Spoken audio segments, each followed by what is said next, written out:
창세기 45장 9절로 20절의 말씀 교독하겠습니다. 당신들은 속히 아버지께로 올라가서 아뢰기를 아버지의 아들 요셉의 말에 하나님이 나를 애굽 전국의 주로 세우셨으니 지체 말고 내게로 내려오사 아버지의 아들들과 아버지의 손자들과 아버지의 양과 소와 모든 소유가 고센 땅에 머물며 나와 가깝게 하소서. 흉년이 아직 5해가 있으니 내가 거기서 아버지를 봉양하리이다. 아버지와 아버지의 가족과 아버지께 속한 모든 사람에게 내 부족함이 없도록 하겠나이다 하더라고 전하소서.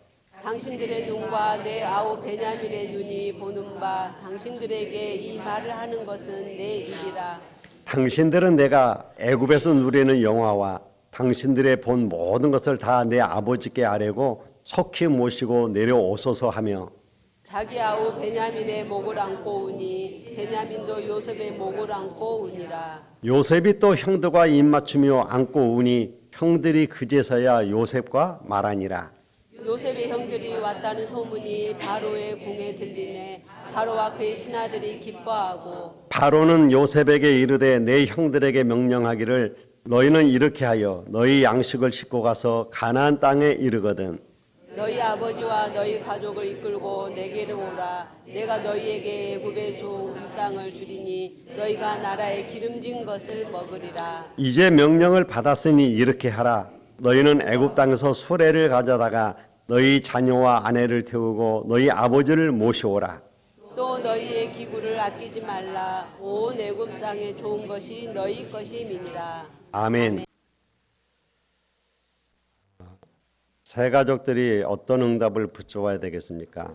또 오늘 병든 자들도 있을 수 있습니다. 무엇을 붙잡아야 되겠습니까? 예배는 모두가 다 드리는 거지만 오늘 언약 잡고 정말 우리 중직자들이 어떤 응답을 붙잡아야 되냐면 쉽게 말하면 여러분의 남은 생에 나의 사명이 뭐냐? 그걸 붙잡아야 된단 말이에요. 도대체 나의 남은 사명이 뭐냐는 거죠. 이걸 사실은 꼭 찾아야 되는 겁니다. 그걸 모르니까 모세는 이렇게 말했잖아요. 하나님이 바로 왕에게 가라고 하니까 나는 갈 수 없습니다. 자기 나이를 생각하니까 내 나이로는 안 됩니다. 그리고 지금 내 상황이 내가 지금 바로 왕에게 가면 죽습니다. 이런 여러 가지가 포함된 그런 얘기를 한 거죠.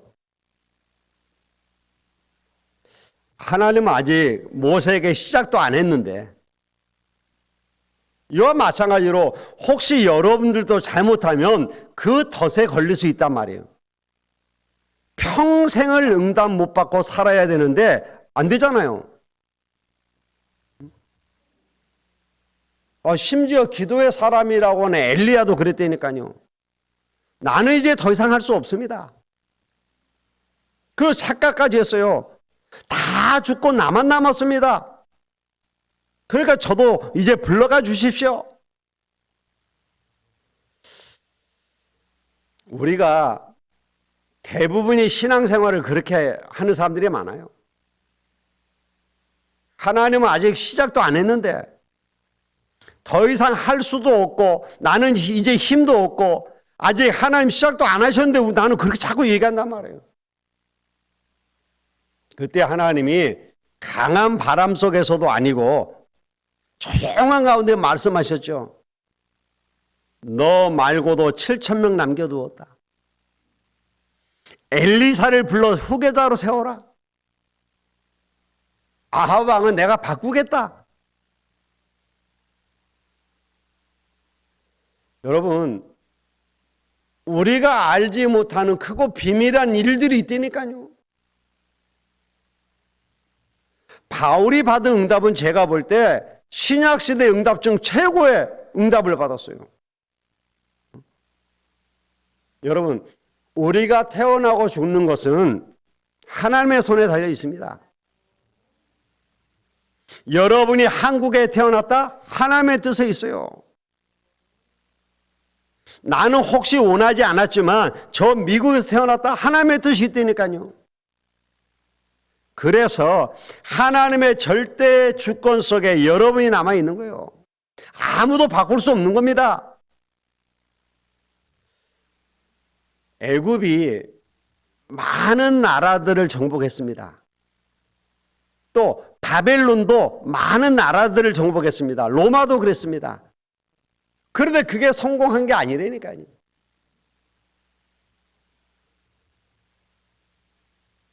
저 이란에 가면 저 바위 산에 불을 팔고 사는 사람들이 있더라고요. 왜 그 사람들이 거기 들어가 살았냐 했더니 몽골군이 쳐들어와서 안 죽으려고 글로 도망가서 바위에다가 굴을 팔고 살기 시작했대요. 그러면 그 당시 전 세계를 정복했던 몽고 영원합니까? 아니에요. 여러분, 여러분이 많은 일을 하는 가운데 어려움 당할 수도 있다니까요. 근데 그게 실패가 아닙니다. 요셉이 형들에게 미움을 받아서 노예로 팔려갔습니다. 좀 이제 살만한가 했더니 더러운 누명을 쓰고 감옥에 갔습니다. 그게 실패입니까? 아닙니다.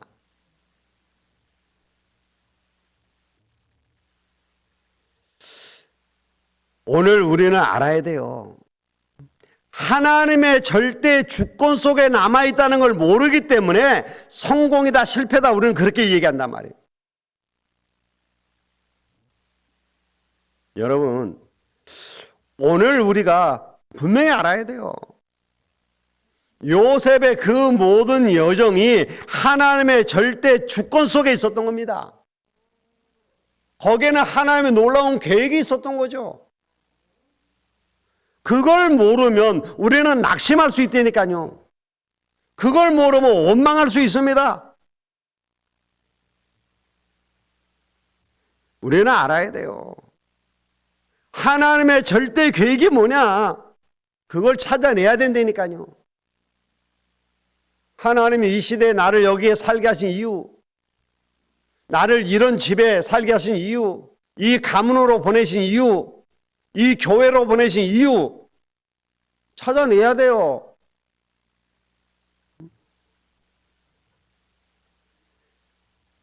거의 보통 목사님들 보니까 말은 거의 안 하지만 자기 한계 속에서 빠져 있는 거예요. 그래 놓고는 말은 합니다만 실은 안 돼라고 하는 생각이 딱 빠져요. 여러분, 오늘 기도로 재도전해야 됩니다. 유 목사님이 면담하는 장로님 두 분을 보고 그랬다고 그러잖아요. 장로는 장로의 축복을 받아야 된다. 장로는 장로의 기도가 뭔지 알아야 된다. 다른 거 신경 쓸 거 없다. 그랬다고 그러잖아요. 마찬가지입니다. 목사는 목사의 축복, 장로는 장로의 축복, 권사는 권사의 축복을 받아야 돼요. 집사는 집사의 축복을 받아야 된다니까요. 하나님이 그 복을 주시려고 여러분을 직분자로 세우신 거예요. 그렇다면 나의 남은 생에 하나님의 절대 주권 속에서 내게 어떤 축복이 남아있느냐 이 말이에요. 다행스럽게 요셉은 이걸 일찍이 알았죠. 여러분들도 아시다시피 모세는 어릴 때부터 했지만 80이 넘어서야 알았습니다. 하나님의 절대 주권 속에 가지고 있는 계획을 사무엘과 다윗은 어릴 때부터 알았던 거예요.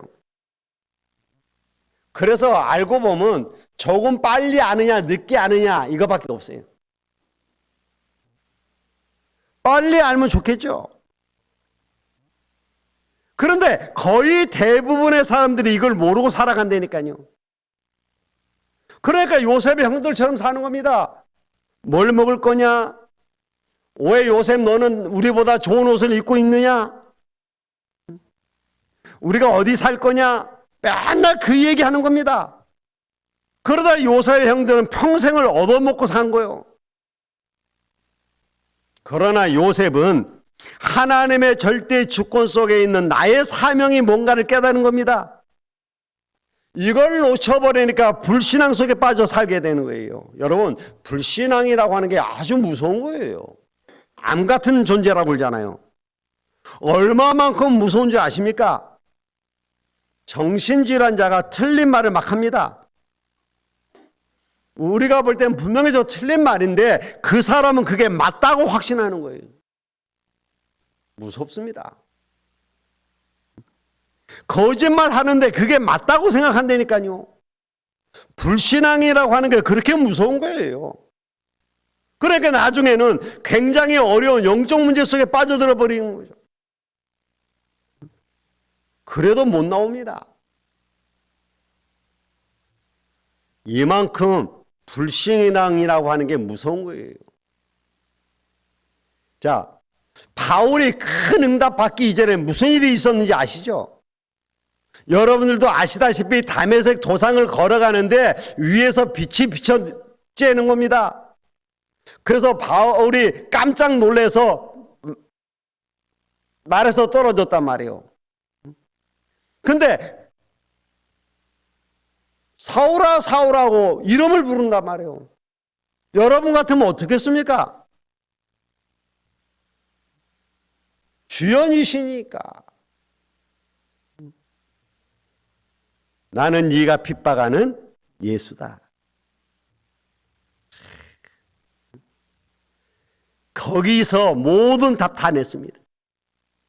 바울은 모든 지식에 대한 의문점 답 다 나와버린 겁니다.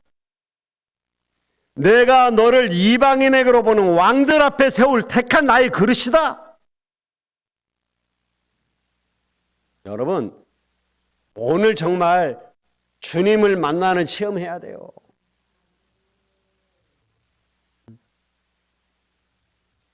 루터가 길을 가는데 천둥벼락이 치는 겁니다.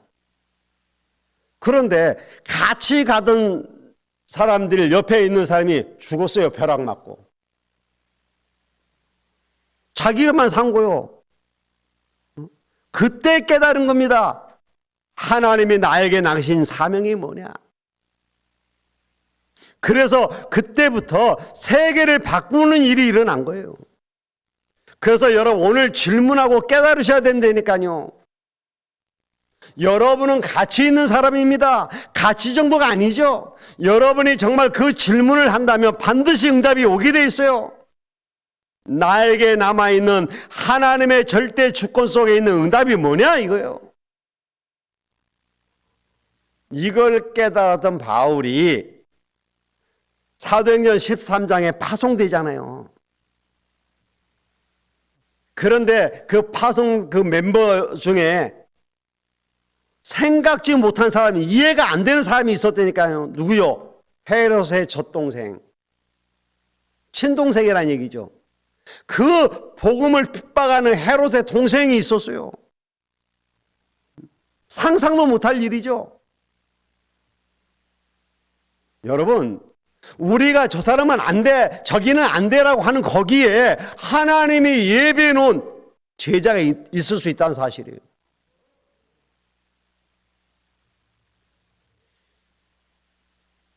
그래서 그들이 성령의 인도를 받고 갔는데 흑암이 무너지는 역사가 일어났습니다.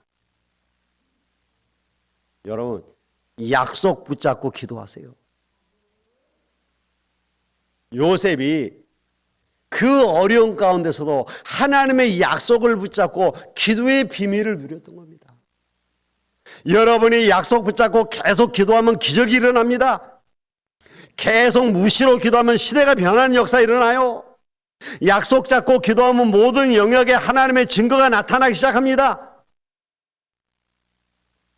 약속이 없거나 틀린 기도는 다른 응답이 온다니까요. 실패해요. 그게 바로 불건전 신비주의 아닙니까? 인본주의 지식주의 아닙니까? 실패하는 겁니다. 그런데 성경에 보니까 약속을 잡은 사람들은 다 승리했어요. 아브라함이 처음에는 약속을 놓치고 자기 생각과 자기 경험을 갖고 하다가 완전 실패했잖아요. 나중에 약속을 깨닫고 붙잡은 겁니다. 어느 정도로 붙잡았냐? 이삭을 번제로 드릴 정도로. 히브리서에는 뭐라고 되어 있냐? 아브라함이 이삭을 하나님 앞에 드리면 하나님이 살려줄 걸 믿었다. 완전 승리했어요. 여러분, 약속을 깨닫는 날 승리하는 겁니다. 창세기 26장에 보면 이삭이 약속을 깨달았는데 하나님은 세상에 복도 주신 거예요. 농사를 였는데 100배를 거뒀다니까요. 셈의 근원을 얻는 역사가 일어났어요. 르호봇의 경제 역사가 일어났어요. 야곱이 그렇게 실패하고 어려움 당하다가 창세기 32장의 야복 강가에서 기도하다가 약속 다 깨닫지 않습니까? 요셉 어렸을 때부터 이 약속 붙잡고 이 사명을 깨달았던 겁니다. 그래서 시기를 당하고 노예로 가도 흔들리지 않았던 이유가 거기에 있었어요. 자, 하나님의 말씀이 그대로 성취되어지는 역사가 일어난다니까요. 요셉이 다 죽은 줄 알았어요. 그런데 애굽에서 총리가 됐다니까요. 그래서 형들이 곡식을 사러 왔다가 요셉 앞에 다 무릎 꿇고 절을 했어요. 창세기 37장에 얘기했을 때는 믿지도 않고 듣지도 않았던 그들이 그대로 성취되어진 역사가 일어난 거예요.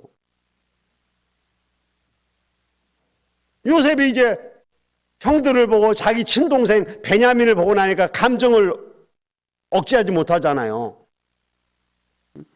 그래서 방에 들어가서 막 울고 나오고 그러다 이제 드디어 자기 정체를 드러내잖아요. 여러분, 그래서 이제 아버지 야곱을 비롯한 모든 이스라엘 족속들을 애굽으로 불러들입니다. 초청을 하는 거죠.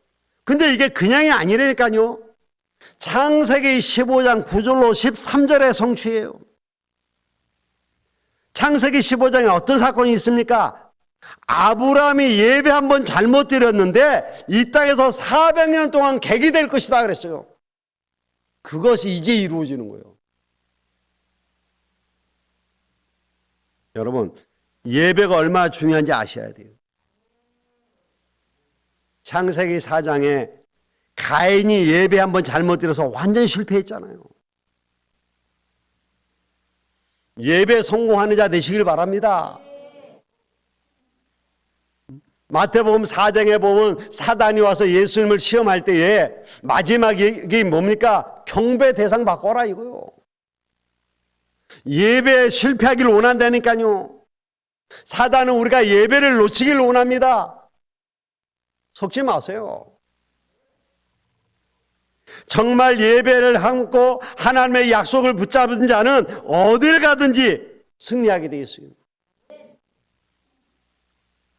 이제 모세가 죽고 가나안 정복이라고 하는 큰 일을 앞두고 있는 여호수아에게 하나님이 찾아와서 뭐라고 얘기합니까? 여호수아야, 강하고 담대하라.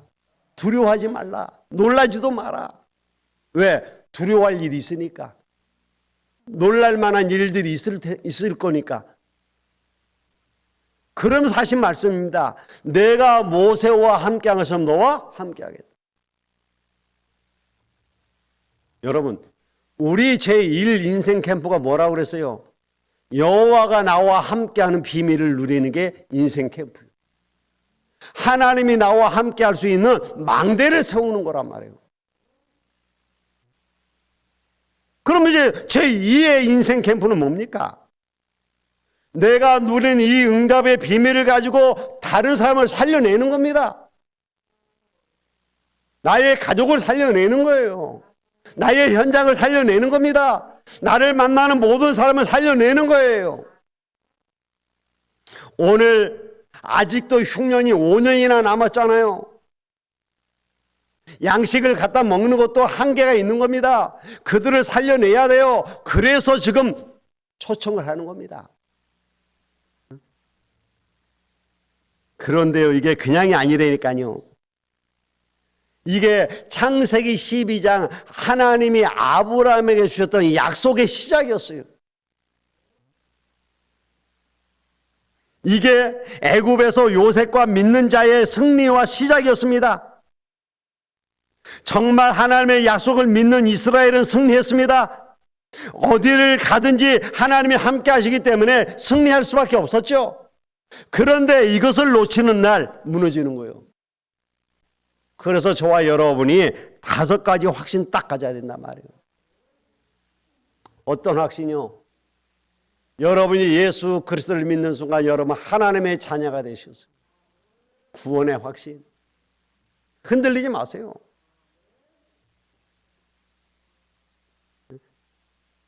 학생들한테 구원의 확신에 손 들어가니까 손 드는 거예요. 그래서 탕 치면서 진짜야! 그러니까 손 내려. 아니 탁자 한번 치니까 손이 올라갔다 내려가더라니까. 우리 렘넌트들도 구원의 확신이 있다고 그러고 그렇게 하더니 사회 딱 나가더니 구원이 어디를 가버렸어. 자기 모습 보니까 구원이 없어진 것 같아요. 여러분, 구원은 있다 없어졌다 그러는 게 아닙니다. 예수가 그리스도라는 사실을 믿고 영접한 사람은 구원받은 하나님의 자녀예요. 예수가 그리스도라 알고 고백하는 자에게 주님은 영원히 함께 하시겠다. 이 확신이 있어야 돼요. 그 구원받은 자에게 하나님은 성령으로 함께 하신다 약속하셨다니까요. 그분이 우리를 인도하십니다. 인도의 확신. 성령의 인도받는 자는 승리할 수밖에 없어요. 승리의 확신. 여러분 구원받은 지 하나님의 자녀입니다. 그렇기 때문에 나를 구원하신 주 예수 이름으로 기도하면 응답받게 되어 있어요. 기도 응답의 확신. 그런데 우리는 자꾸 내 모습 보고 과거 상처 가운데서 못 빠져나온단 말이에요. 그러면서 뭐라고 합니까? 나 같은 것이 이러면서. 여러분의 죄가 주홍같이 붉을 줄이라도 흰 눈처럼 힐 것이라고 그랬어요. 사죄의 확신. 이 5가지 확신 다 가지세요. 이 확신이 없으면 사단이 와서 계속 건든다니까요.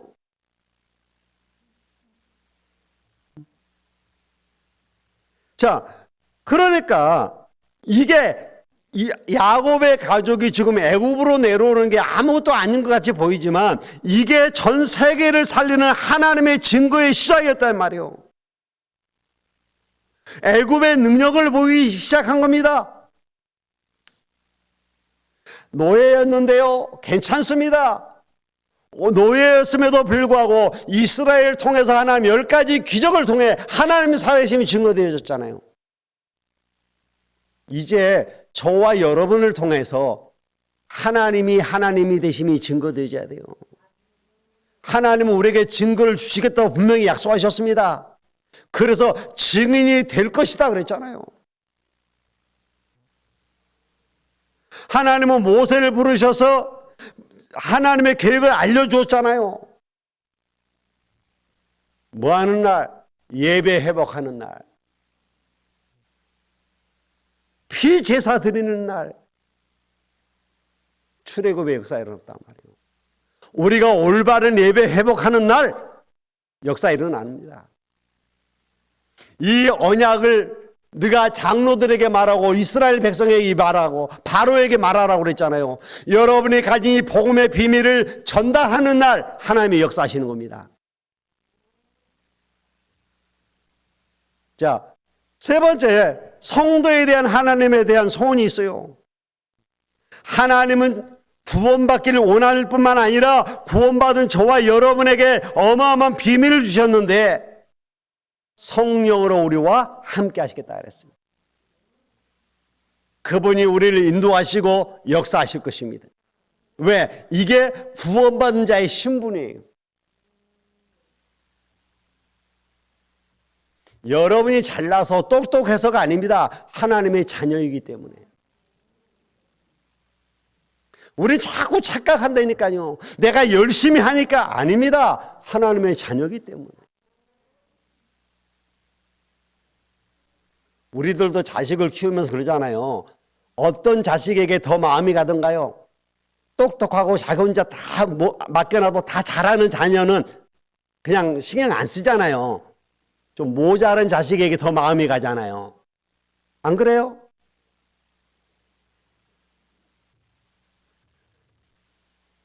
걱정을 해도 좀 모자란 자식을 더 걱정하잖아요. 우리가 좀 모자라고 좀 엉뚱해도 하나님 우리를 더 사랑하셔요. 왜? 모자라니까. 왜? 우리는 하나님의 자녀. 그리고 하나님은 가족에 대한 비밀이 있습니다. 주 예수를 믿으라 그리하면 너와 내 집이 구원을 얻으리라. 하나님이 여러분을 통해서 여러분 가정과 가문을 살려내기를 원하셔요. 지금 요셉을 통해서 이스라엘의 가문을 살려내는 겁니다. 지금 더 나아가 하나님은 나라와 세계를 향한 계획이 있습니다. 지금 요셉이 단순히 야곱 가족을 불러들이는 것 같지만 그걸 통해 전 애굽에 전 세계에 여호와가 증거되지 역사는. 그걸 보고 전도와 선교라고 해요. 여러분, 전도와 선교 깨달아야 돼요. 그래야 여러분에게 권세가 주어진단 말이에요. 왜 전도가 중요하냐? 예수님이 죽어야 할 정도로 중요한 게 전도예요. 예수님이 십자가에서 왜 죽으셨어요? 우리를 구원하시려고. 다시 말하면 예수님이 우리를 전도하시려고. 그만큼 중요한 거란 말이에요. 그래서 하나님은 그 일을 우리가 감당하기를 원하시는 거예요. 여러분, 언약은 어떠하든지 성취됩니다. 예배 잘못 드리면 자손 대대로 망합니다. 성경에서 보여주고 있는 얘기예요. 하나님은 영으로 어디든지 임재하시기 때문에 믿는 자는 승리합니다. 자, 그래서 우리는 어떤 결론이 나옵니까? 제2 인생 캠프를 시작해야 된단 말이에요. 제1 인생 캠프는 하나님의 인도를 받는 것이지만 제2의 인생 캠프는 이제 영적의 역사를 체험하는 겁니다. 하나님이 우리에게 분명히 증거를 주겠다고 그랬어요. 요셉에게 증거를 주셨습니다. 불신자가 보고 알 만큼 증거 주셨잖아요. 그렇다면 내가 가는 길에 절대 망대를 세우는 겁니다. 내가 가는 길에 절대 여정을 찾는 것입니다. 내가 사는 동안에 절대 이정표를 남기고 가는 겁니다. 이걸 놓고 여러분이 기도하면 제일 먼저 오는 응답이 뭐냐? 눈에 보이는 것이 생깁니다. 우리는 자꾸 눈에 보이는 거 달라고 그러잖아요. 이것 주세요, 저거 주세요. 근데 그거는 따라오는다니까요. 눈에 보이지 않는 하나님의 응답이 먼저 와요. 그래서 요한은 사랑하는 가이오 장로에게 편지하면서 뭐라 했습니까? 사랑하는 자여, 내 영혼이 잘된 같이 내가 범사에 잘되고 강건하기를 내가 간구한다 그랬습니다. 여러분에게 제일 먼저 오는 응답이 영적 응답이란 말이에요. 그래서 히브리서 13장 1절로 3절에 뭐라고 그랬습니까? 믿음은 바라는 것들의 실상이요 그랬습니다. 안 보이는 겁니다. 그런데 보지 못하는 것들의 증거니라. 실상이고 증거라니까요. 그래서 영적 응답이 먼저 온다는 말이 무슨 말인지 알아야 돼요. 이게 무슨 말이냐 하니까 여러분이 움직이는 곳에 기도할 때마다 보호자의 능력이 임한다 이 말이에요. 보호자의 능력이 임한다는 말은 뭐예요? 눈에 안 보이는 천군 천사가 동원되어진다 이 말입니다. 믿으시길 바랍니다. 자, 그러면 여러분이 가는 곳마다 하나님의 나라가 임하는 거예요. 하나님 나라의 일이 이루어지는 겁니다. 이게 제일 먼저 오는 응답이에요. 그 다음에 뭐가 옵니까? 성삼위 하나님의 망대 여정 이정표가 역사하기 시작하는 겁니다. 이러니까 응답이 따라올 수밖에 없잖아요. 그러니까 어떤 일이 벌어집니까? 시공간 초월하는 역사가 일어나는 거죠. 우리는 여기서 예배하고 기도하고 있는데 여러분과 관계된 모든 곳에 하나님이 역사하시는 거예요. 여러분에게만 준비되어 있다니까요. 아무것도 가진 것이 없다고 낙심하지 마세요. 하나님은 전무후무한 응답을 준비해 놓고 계시고 반드시 있습니다. 결단 내리셔야 돼요. 그래야 237, 5천 종족 살릴 수 있습니다.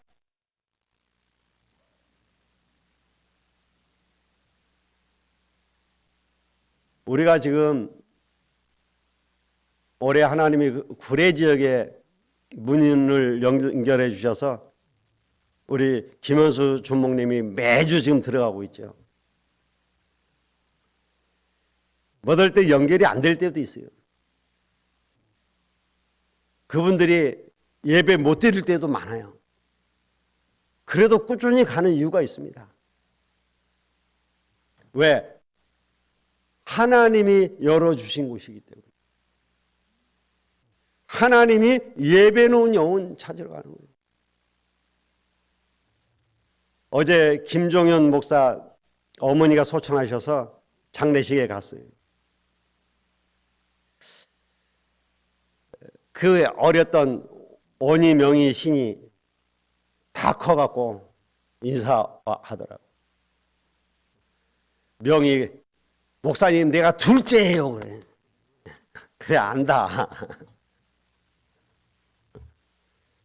김종현 목사한테 얘기했습니다. 정말 자네 고향 구례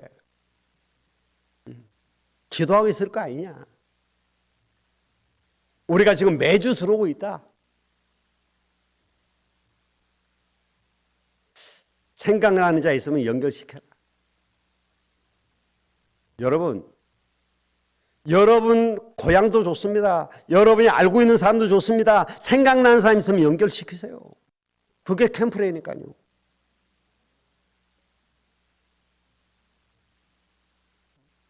그러니까 그렇게 하겠다고 그러더라고요. 우리가 동기와 욕심을 갖고 하는 게 아니잖아요. 정말 구원받을 자, 하나님의 예배 놓은 자가 있다니까요. 지역적마다 있었잖아요.